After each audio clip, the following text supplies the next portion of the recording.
Donc on vient finir la partie pêche avec Jean et on va vous donner les 5 astuces pour pêcher l'hiver. Alors la première astuce, c'est de faire une amorce noire. Pourquoi une amorce noire?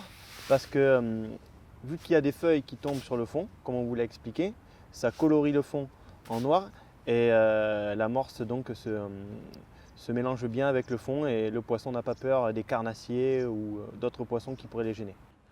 Alors deuxième astuce, ne pas hésiter à ne pas trop mouiller l'amorce. Il vaut mieux avoir une amorce un peu sèche l'hiver, parce que déjà dans de l'eau plus froide, l'amorce a tendance à moins diffuser, à moins absorber l'eau rapidement.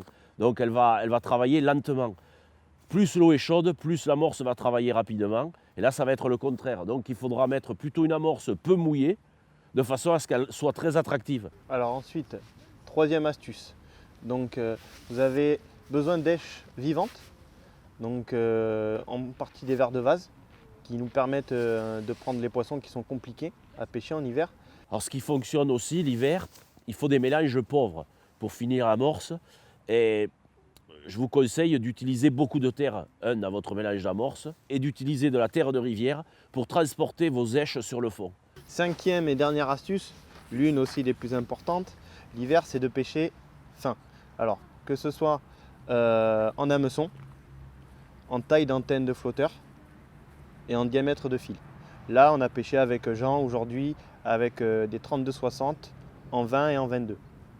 Très bien pour pêcher les gardons et les plaquettes.